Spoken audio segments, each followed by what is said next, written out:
kurikulum merdeka. Mohon izin ya Bapak Ibu, saya share screen, kemudian mohon konfirmasi apakah nanti sudah terlihat atau belum tayangannya yang saya sampaikan. Mohon izin Bapak Ibu, apakah tayangan sudah terlihat? Ada Pak, terlihat. Terlihat, jelas. Sudah Pak. Jelas. Oke, baik. Bapak Ibu kalau sudah terlihat, cuma mohon izin barangkali saya tidak slideshow Bapak Ibu, karena dengan slideshow biasanya kadang-kadang saya sudah bergeser ke slide berikutnya, di layar Ibu dan Bapak belum bergeser begitu. Bapak Ibu, sesuai dengan judul kita, bahwa pada siang hari ini kita akan lebih mengenal, mudah-mudahan bisa menginspirasi, bisa memotivasi Ibu dan Bapak untuk lebih memperdalam terkait dengan kurikulum merdeka. Bapak Ibu, seperti tadi disampaikan oleh Ibu Kasih bahwa kurikulum merdeka ini merupakan kebijakan Merdeka Belajar, ya, episode ke-15.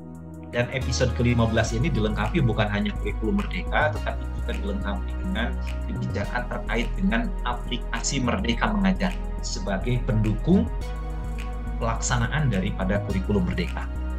Ibu dan Bapak, mungkin tayangan ini ada beberapa hal yang lalu saya bahas begitu, karena tadi sudah disampaikan oleh Bu Kasih. Pada slide berikutnya, Bapak Ibu, Bapak Ibu mohon izin, apakah sudah berganti slide-nya? Sudah Pak. Sudah Pak. Sudah Pak. Nah, Ibu dan Bapak, pemaparan mengenai kurikulum merdeka ini sudah resmi ya launching oleh Menteri Pendidikan dan Kebudayaan, Riset dan Teknologi sejak hari Jumat tanggal 11 Februari tahun 2022. Jadi sudah di-launching kurikulum merdeka. Nah, sebagai informasi awal, yang dimaksud kurikulum merdeka ini sebenarnya adalah sama dengan kurikulum prototipe, atau barangkali Bapak Ibu menyebutnya kurikulum prototype. Kalau saya senangnya kalau prototype biasanya menggunakan istilah bahasa Inggris, jadi prototype kurikulum. Saya sebutnya adalah kurikulum prototipe. Nah, kurikulum prototipe ini sudah resmi namanya sekarang adalah kurikulum merdeka. Kemudian kurikulum merdeka ini sudah tadi disampaikan oleh Ibu Kasih, sudah diimplementasikan melalui 2.500 sekolah yang dalam kategori sekolah penggerak. Sebenarnya kurikulum merdeka sebelum dilaunchingkan pada tanggal 11 Februari tahun 2022 sudah dilaksanakan sejak tahun pelajaran 2021-2022 oleh 2.500 sekolah penggerak yang ada di Indonesia, dari jenjang TK sampai jenjang SMA atau SMK. Nah, selanjutnya sebagai informasi, kurikulum merdeka ini sudah dilaksanakan di Kabupaten Cianjur melalui sekolah penggerak. Khusus untuk SMP itu ada 13 SMP yang melaksanakan kurikulum merdeka ini. Nah, selanjutnya Bapak Ibu, mengapa kurikulum merdeka ini dilaunchingkan atau diterbitkan begitu? Walaupun sebenarnya istilah tadi seperti yang disampaikan atau isu-isu bahwa ganti menteri, ganti kurikulum begitu ya. Nah, ini dipandang perlu yang melatar belakangi munculnya atau dilaunchingkannya kurikulum merdeka ini pada dasarnya adalah karena terjadinya krisis pembelajaran di Indonesia.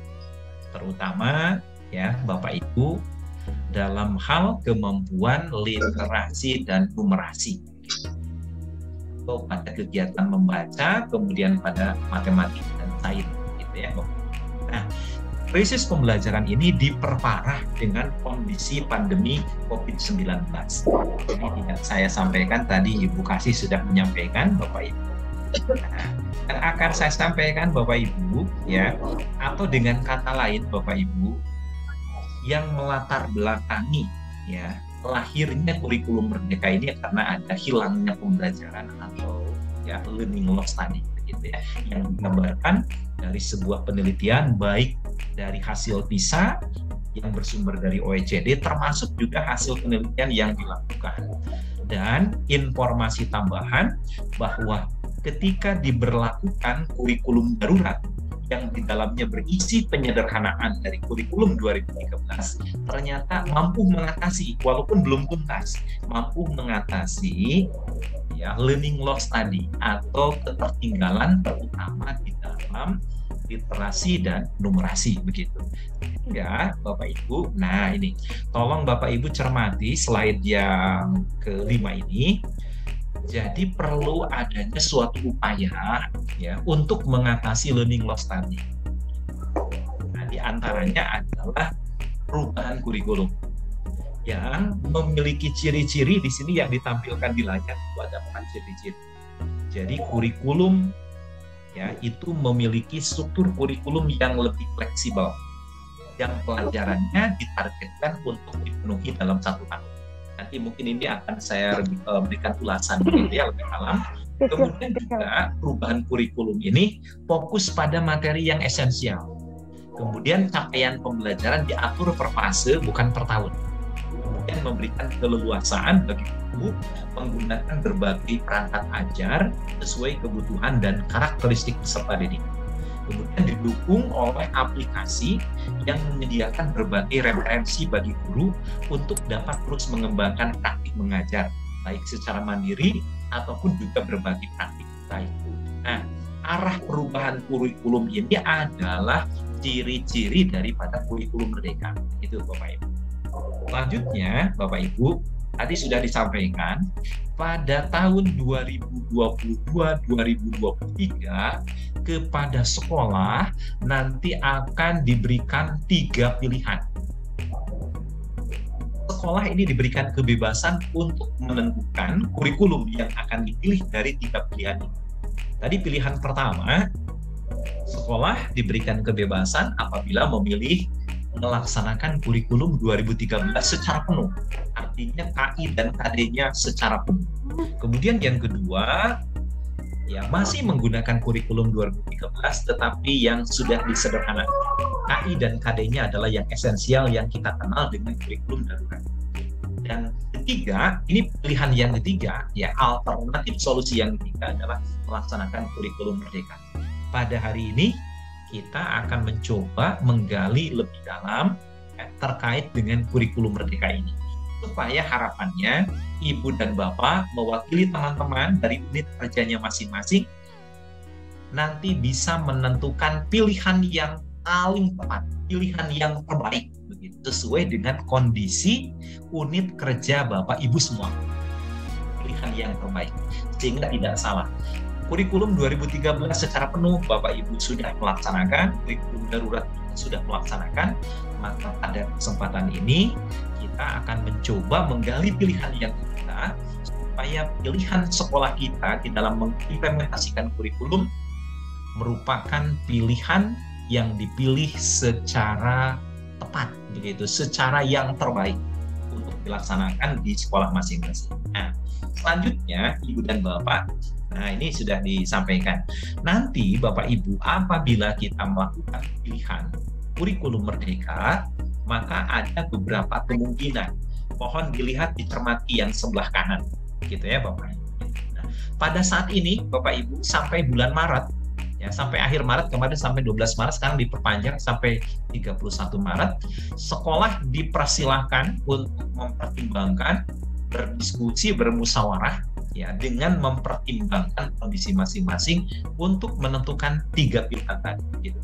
Dan Bapak Ibu, alangkah kami sangat mendukung ternyata Ibu dan Bapak terutama para guru yang mengampu mata pelajaran matematika sekarang kita akan mengenal lebih dalam sehingga nanti tidak salah dalam menentukan pilihan Bapak Ibu.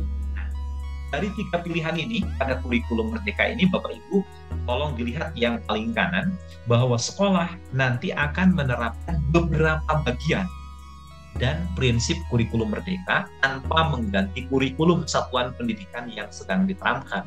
Artinya berarti Bapak Ibu bisa menggunakan kurikulum 2013 baik yang full maupun yang darurat. Tetapi nanti ada bagian-bagian dari kurikulum merdeka yang dilakukan. Misalnya contoh dalam pembelajarannya atau juga di dalam proses penilaiannya dan sebagainya. Kemudian yang kedua, bisa sekolah juga menerapkan kurikulum merdeka dengan menggunakan perangkat ajar yang sudah disediakan.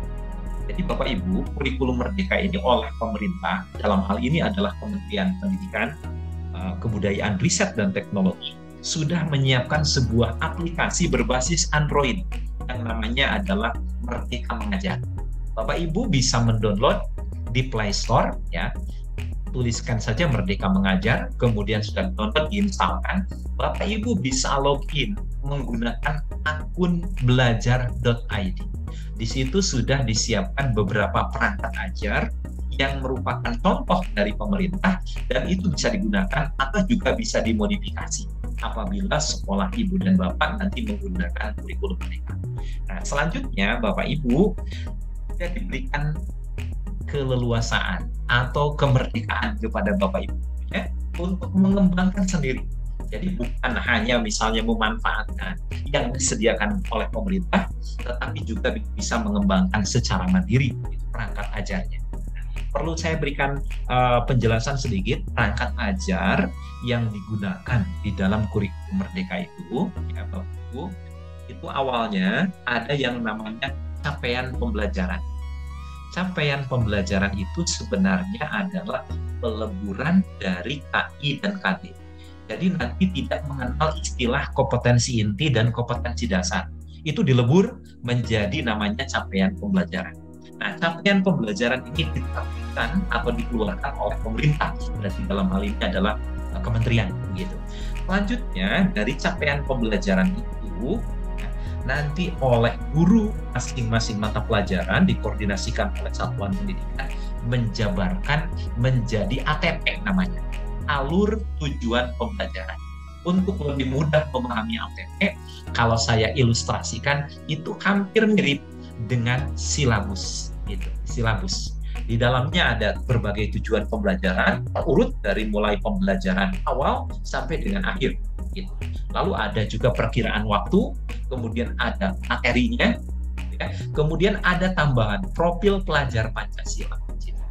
Nah, itu contoh ATP, atau saya ilustrasikan supaya mudah Ibu dan Bapak seperti fungsi silabus. Nah, nanti dari ATP itu nanti dijabarkan lagi oleh guru menjadi modul ajar.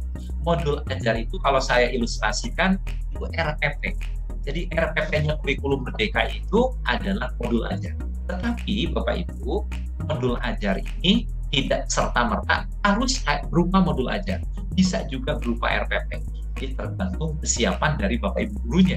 Jadi kalau mau menggunakan modul ajar silakan, menggunakan RPP juga diperbolehkan, gitu. Ini sebagai anjurannya adalah modul ajar. Sistematikanya lebih lengkap, ada 18 komponen yang dikelompokkan menjadi 3 komponen. Informasi awal saja Ibu dan Bapak, ya. Nah, selanjutnya saya lanjutkan dulu slide-nya. Nah, ini adalah beberapa keunggulan kurikulum merdeka Bapak Ibu.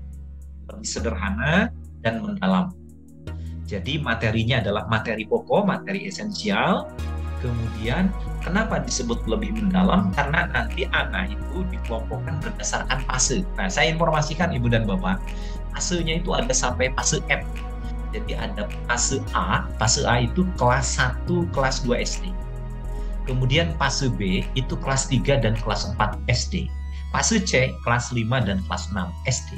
Sedangkan SMP kelas 7, kelas 8, kelas 9 itu dalam satu fase. Fase D namanya. Fase E itu adalah kelas 10, kelas 11. Dan fase F adalah kelas 12. Nah, Bapak Ibu nanti itu fase-fasenya. Jadi ada fase-fasenya. Nah, khusus untuk SMP itu adalah fase D. Dari kelas 7 sampai dengan kelas 9 itu satu fase, fase D. Nah, ini gambaran awal aja ya Bapak Ibu. Selanjutnya Bapak Ibu, nah yang kedua adalah keunggulannya lebih merdeka, artinya lebih memberikan kebebasan baik kepada peserta didik maupun kepada guru atau juga sekolah. Di sini contohnya Bapak Ibu, peserta didik itu tidak ada program peminatan di SMA.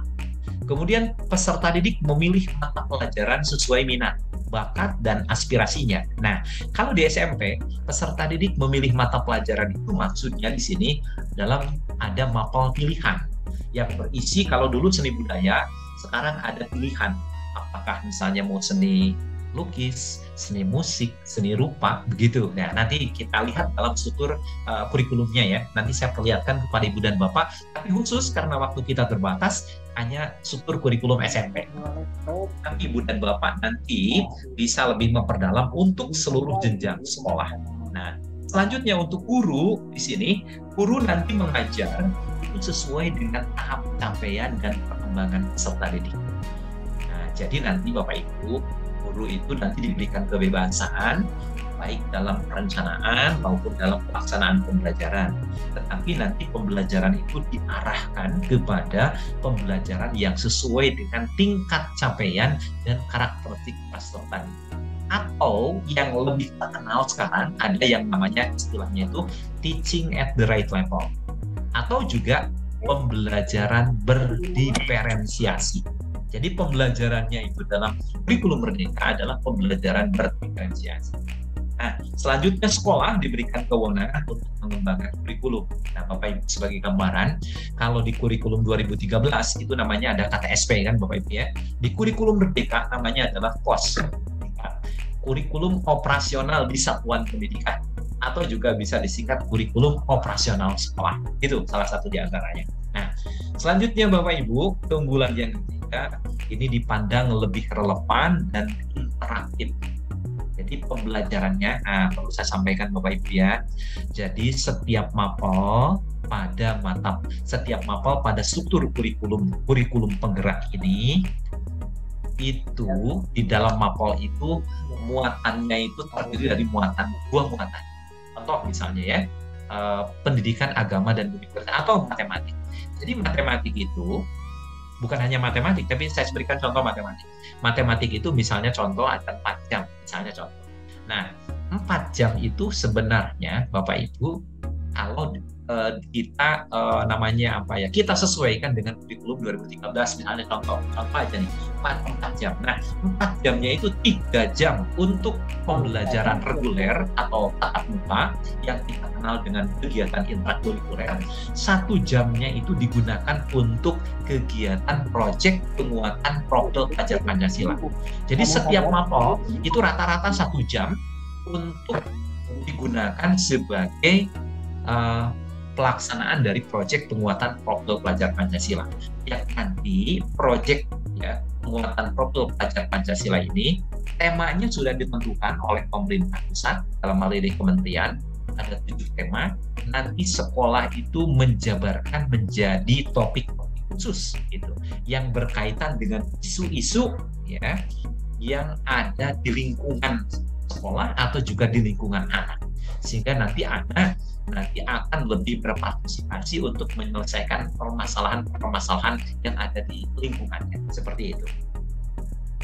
Nggak dikatakan lebih relevan gitu ya. Interaktifnya jelas ya, nanti rata-rata pembelajaran interaktif, kolaboratif, kemudian dalam pengerjaan tugas proyek itu diupayakan adalah berkolaborasi, bekerja sama, gotong royong seperti itu, sehingga mereka lebih berinteraksi antar para peserta didik, termasuk juga di dalam pelaksanaan proyek itu melibatkan berbagai instansi, berbagai perguruan tinggi yang terkait dengan judul proyek. Misalnya contoh dalam hal sampah, bagaimana menanggulangi sampah, misalnya begitu.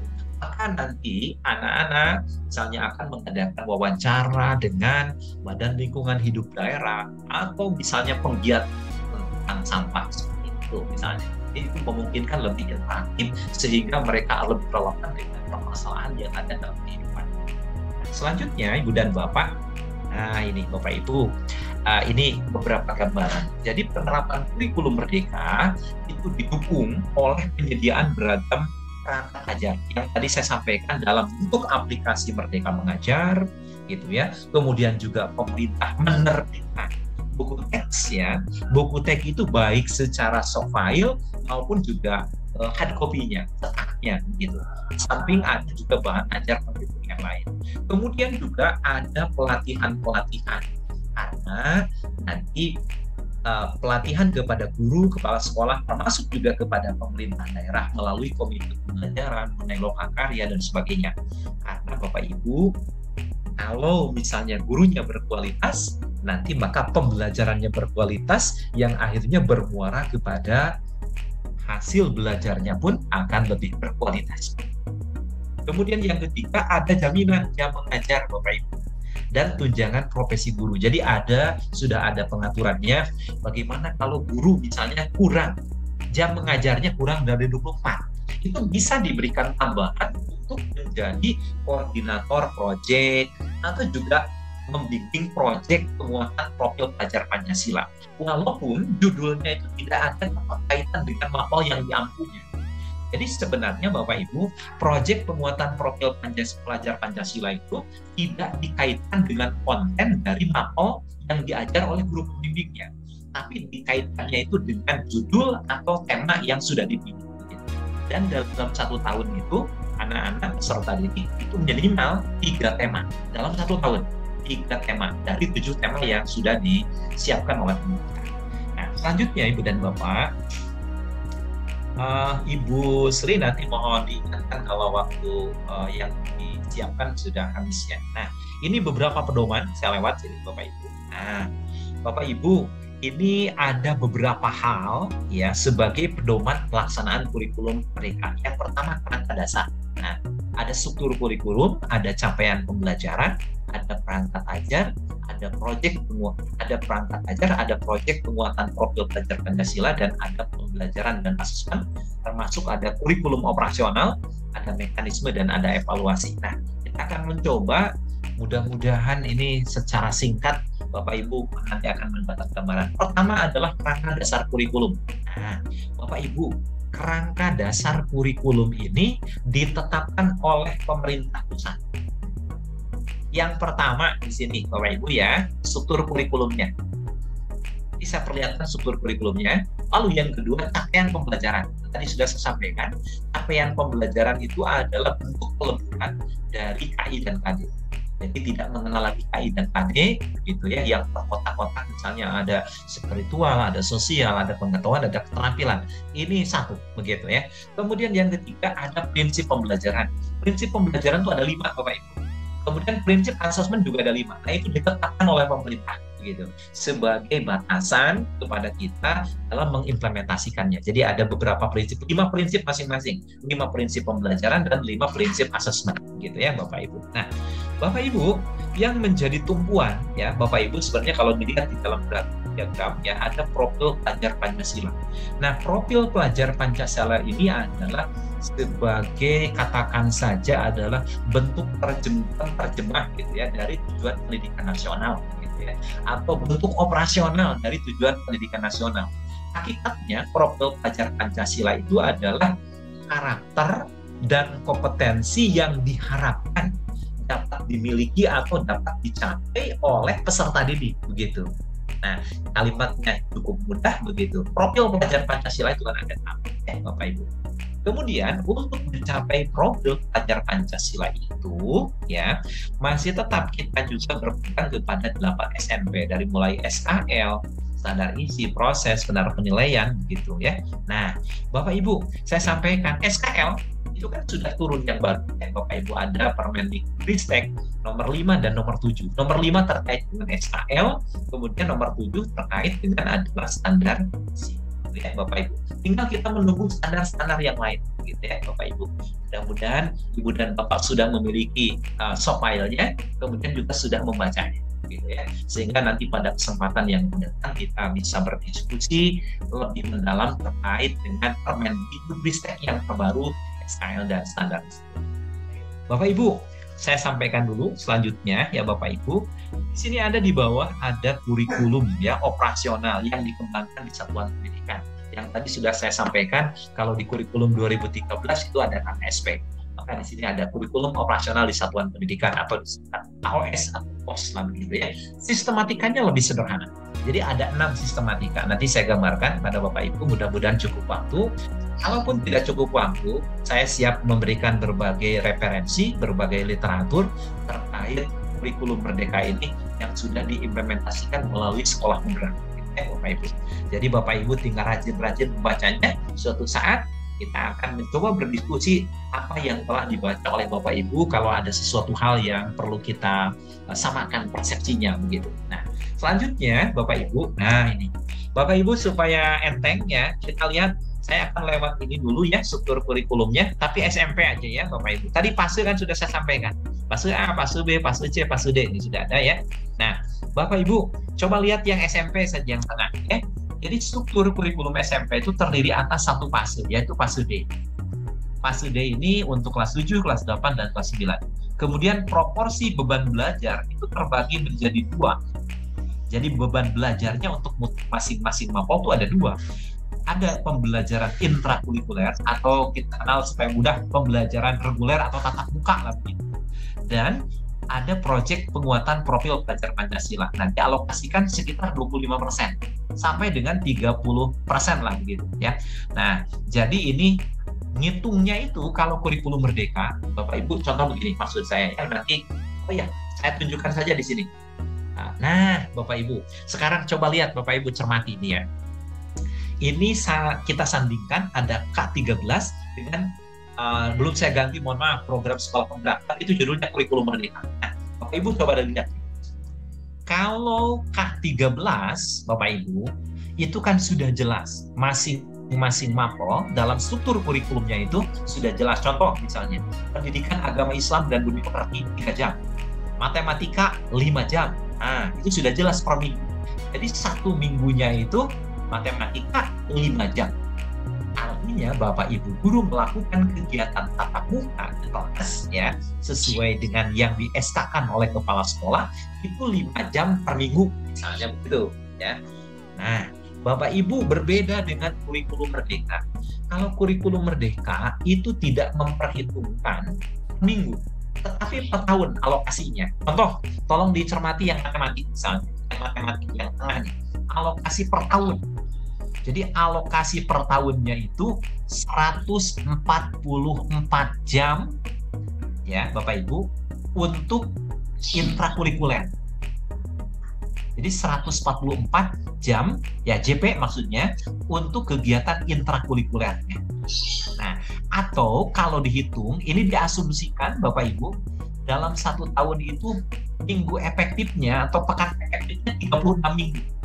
Jadi kalau dibagi 144 dibagi dengan 36 maka dapat 4. Jadi ini setaranya itu kalau per minggu itu 4 jam kegiatan intrakurikulernya untuk matematik ya Bapak Ibu.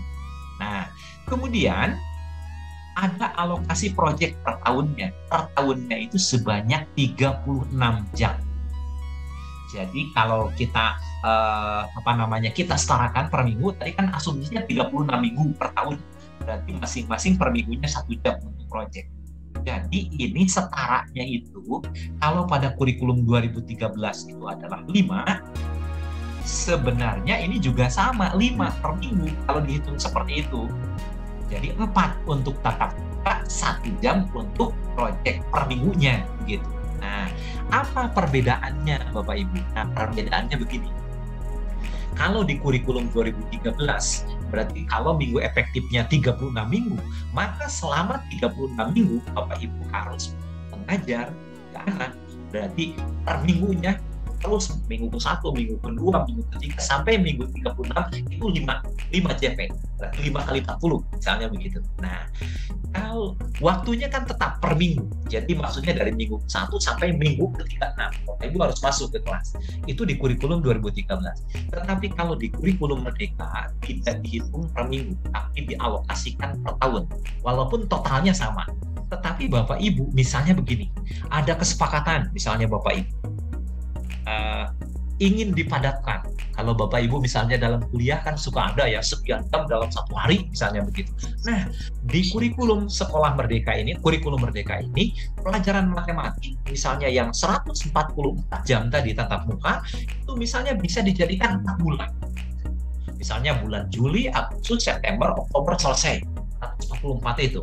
Sehingga nanti bulan berikutnya tidak ada pelajaran matematik lagi. Maka pelajaran yang lain yang penting dalam 1 tahun itu totalnya 144. Dilaksanakannya boleh 3 bulan misalnya, 4 bulan, 5 bulan, tentu saja dengan kesepakatan. Artinya dengan hasil diskusi dengan maksudnya yang sudah dirumuskan bersama dan dimasukkan ke dalam kurikulum operasional di sekolah begitu. Jadi fleksibelnya di situ. Misalnya contoh begini, Juli, Agustus, September ada tatap muka. Bulan Oktober melaksanakan proyek di luar kelas misalnya, tidak ada pembelajaran tatap muka. Tetapi di situ misalnya di bulan Oktober semuanya melaksanakan proyek penguatan profil pelajar Pancasila. Nah, bisa seperti itu. Itu di dalam kurikulum sekolah menengah. Dan boleh juga kurikulum merdeka ini boleh juga dilakukan seperti K13 per minggu misalnya sekian jam setiap minggu, boleh seperti itu. Tetapi kefleksibelannya atau keleluasaannya itu bisa. Misalnya begini, Bapak Ibu, ada tema proyek itu misalnya berkaitan dengan taruhlah hari apa namanya kalau bahasa itu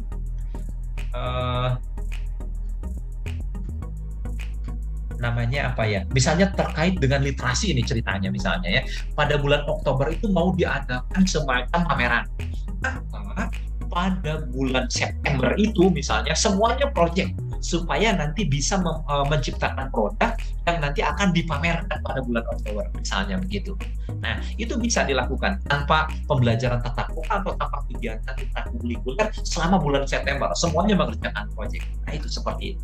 Asal dengan catatan nanti ya jumlah JP-nya yang dilakukan itu setara dengan ini. Jadi kalau misalnya matematik tetap dalam 1 tahun walaupun dilaksanakan 8 bulan, tetap jumlah jamnya itu harus 144. Itu seperti itu keleluasaannya. Nah, Bapak Ibu, yang tadi itu di sini Bapak Ibu tolong cermati di bawah ada ciri khasnya. Informatika itu mata pelajaran wajib. Walaupun di sekolah pelaksana kurikulum merdeka itu tidak ada guru yang berlatar belakang misalnya teknologi informasi gitu. Jadi ada pengaturan-pengaturan. Nanti ada Kemendikbudnya yang mengatur bagaimana kesetaraan bagi Bapak Ibu yang misalnya di sekolahnya itu tidak ada misalnya guru mata pelajaran teknologi informasi. Jadi oleh guru mata apa saja. Misalnya contoh, guru matematika itu dianjurkan kalau misalnya guru MIPA menggunakan jam untuk guru MIPA boleh mengampu informatika gitu ya Bapak Ibu. Misalnya tentu saja dengan catatan, misalnya guru matematika itu ahli gitu ya dalam bentuk teknologi informasi atau bisa mempelajari ada kesanggupan. Dan itu bisa untuk pemenuhan misalnya ngajar matematika 16 jam ditambah 8 jam mengampu informatika. Itu ada ketentuannya. Jadi ada keleluasaan sehingga bagi Bapak Ibu guru matematika kalau kurang jamnya dari 20 tidak usah ke sana kemari mencari sekolah yang kosong. Tetapi bisa. Nah, seperti itu. Itu ada beberapa kelebihan. Nah, kemudian yang bawah, Bapak Ibu, tolong di bawah informatika, tolong dilihat. Ada pilihan minimal 1. Nah, ada seni musik, seni rupa, seni teater, seni tari. Nah, ini boleh sekolah itu memilih. Ya, berarti dalam hal ini tentu saja bukan sekolahnya, tetapi sekolah memfasilitasi apa bakat minat anak. Atau juga mempertimbangkan ketersediaan gurunya. Kalau hanya ada guru seni musik, pilih misalnya seni musik. Begitu. Nah, itu untuk bisa minimal 1 atau juga mau milih 2 aja. Kalau milih 1, milih 2 atau milih 3, jamnya itu adalah 3 jam. Gitu, Bapak.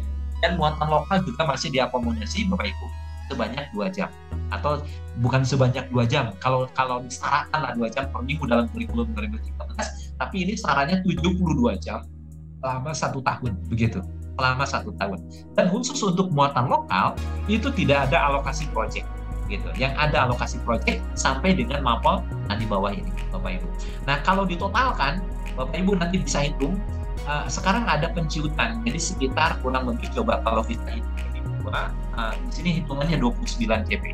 Jadi kalau kita alokasikan dalam per minggu itu ada 29.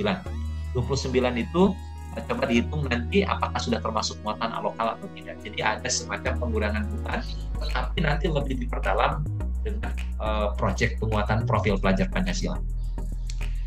Lanjutnya Bapak Ibu, nah ini CP nih, CP. Bapak Ibu tadi ya CP, capaian pembelajaran Bapak Ibu. Dan sini pengertiannya kompetensi pembelajaran yang harus dicapai oleh peserta didik pada setiap tahapan perkembangan. Jadi nanti ada CP fase A, ada CP fase B, ada CP fase C, ada CP fase D. Nah, SMP fase.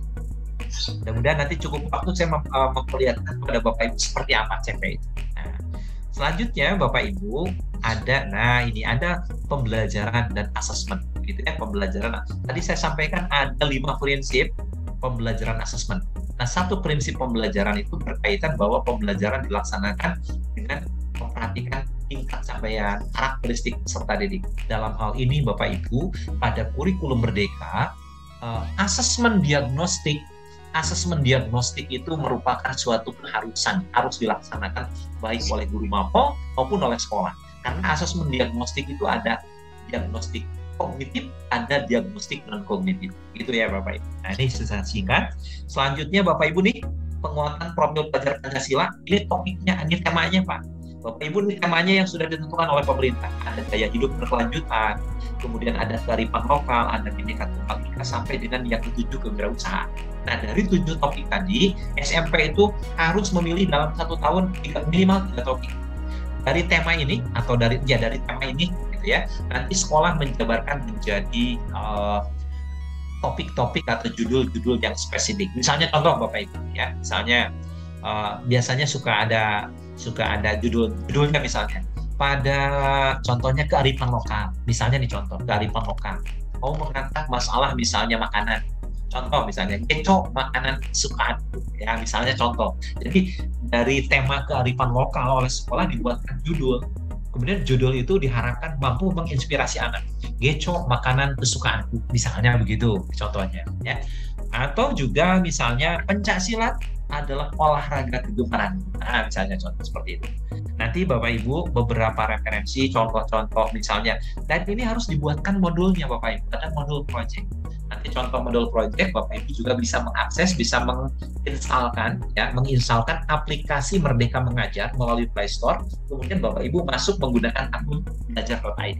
Nanti di situ bisa di-download, bisa dilihat berbagai contoh, berbagai buku, masuk bagaimana panduan pembelajaran, panduan asesmen begitu ya. Memang kalau dikupas tuntas ya tidak akan cukup ya waktunya.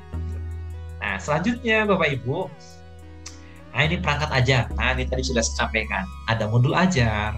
Jadi kalau sistematika atau prosedurnya lah begitu. Jadi capaian pembelajaran di dalamnya berisi tentang kompetensi dan karakter yang harus dicapai oleh anak, misalnya begitu. Kemudian oleh kita dijabarkan menjadi ATP, alur tujuan pembelajaran, yang tadi saya ilustrasikan sebagai silabus lah di kurikulum 2013. Kemudian nanti dari ATP tadi itu dijabarkan menjadi sebuah perencanaan pembelajaran, rencana pembelajaran yang disebut dengan modul ajar, gitu. Dan didukung oleh buku teknya, soft file-nya juga disiapkan, kemudian juga print out-nya atau hard copy-nya itu sudah dicetak oleh pemerintah dan dibagikan kepada sekolah gitu. Nah, selanjutnya Bapak Ibu ini KOS. Nah, ini KOS ini kalau yang kiri ya itu adalah prinsip untuk mengembangkan KOS. Pusat pada peserta didik, tekstual, esensial, akuntabel, melibatkan berbagai kepentingan. Kalau saya singkat ini BEKAM. B-nya itu berpusat pada peserta didik, esensialnya saya dahulukan jadi E gitu ya, kontekstual jadi BEKAM supaya mudah menghafalkan. Nah, ini Bapak Ibu, ini adalah sebenarnya Bapak Ibu ini adalah kompetensi sebelah kanan. Kemudian juga Bapak Ibu, nah ini nih Bapak Ibu tadi ini mekanisme implementasi kurikulum Merdeka. Jadi satuan pendidikan yang memilih kurikulum Merdeka itu dapat mengimplementasikannya melalui 3 opsi. Jadi ada pilihan lagi bagi sekolah-sekolah yang memilih kurikulum Merdeka. Yang pertama tadi menerapkan beberapa bagian dan prinsip kurikulum Merdeka tanpa mengganti kurikulum satuan pendidikan. Artinya mungkin kontennya masih kurikulum 2013, tetapi misalnya prinsip pembelajarannya, prinsip asesmennya, itu menggunakan kurikulum Merdeka. Jadi kalau bajunya kurikulum 2013, tetapi ruhnya atau pembelajarannya maksud saya dan asesmennya itu menggunakan kurikulum Merdeka. Kemudian yang kedua adalah menerapkan kurikulum Merdeka dengan menggunakan perangkat ajar yang sudah disediakan oleh pemerintah pusat. Berarti ini full, Pak. Tetapi perangkat ajarnya yang disiapkan oleh pemerintah, kita tinggal mengimplementasikan. Gitu.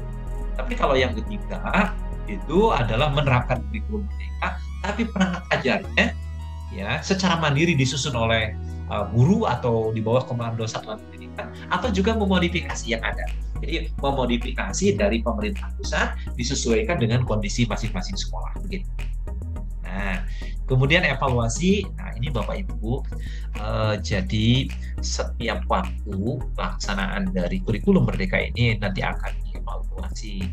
Evaluasinya terkait juga poinnya, lihat Bapak Ibu. Jadi evaluasi dilakukan terhadap komponen pembelajaran pada satuan pendidikan pelaksana kurikulum Merdeka, baik dari mulai gerakan dasar, dari CP, struktur kurikulum, prinsip pembelajaran dan asesmen, termasuk juga perangkat ajar, sampai dengan kurikulum operasional satuan pendidikannya. Nah, kemudian di sini ya Bapak Ibu, bukan hanya kepada sekolah, tapi juga termasuk kepada dinas pendidikan, komite satuan pendidikan, dewan pendidikan, dan masyarakat. Bapak Ibu, itu beberapa hal terkait dengan kurikulum Merdeka gitu. Jadi ini saya tutup dulu Bapak Ibu supaya nanti mungkin bisa dalam tanya jawab, kemudian juga saya perlihatkan seperti apa misalnya capaian pembelajarannya. Sebenarnya mirip-mirip lah rumusannya itu seperti ya peleburan dari KI dan KP begitu. Hanya tidak jelas nanti apakah ini masih masuknya kelas 7, kelas 8, kelas 9. Nanti jelasnya itu diberikan keluasan kepada guru mata pelajaran pada saat nyusun ATP, Bapak Ibu. Jadi nanti ada materi apa, lingkup materi, ada berapa lingkup materi gitu ya. Kemudian nanti kita perkirakan waktunya sehingga dengan jelas, oh ini untuk materi kelas 7, ini untuk kelas 8, ini untuk kelas 9. Seperti itu Bapak Ibu. Nah, Bapak Ibu, itu gambaran, mudah-mudahan Bapak Ibu ya paling tidak mendapat gambaran sehingga Bapak Ibu bisa tertarik ya untuk mencermati, mendalami lagi berbagai literasi, berbagai referensi maksud saya terkait dengan kurikulum Merdeka. Panduan sudah ada Bapak Ibu, panduan pembelajarannya, panduan proyeknya juga sudah ada, tinggal Bapak Ibu rajin membacanya. Kalau perlu Bapak Ibu, file-filenya bisa saya kirimkan, begitu ya, melalui grup MGMP atau melalui pengurus MGMP, gitu ya Bapak Ibu. Mudah-mudahan tambah penasaran, bukan tambah jelas, tapi tambah penasaran, gitu ya. Kalau tambah jelas nanti tidak akan membuka referensinya, tetapi tambah penasaran, sehingga Bapak Ibu dari gambaran yang saya sampaikan secara sekilas, silahkan nanti kita berdiskusi bagian mana yang perlu kita perdalam, ya.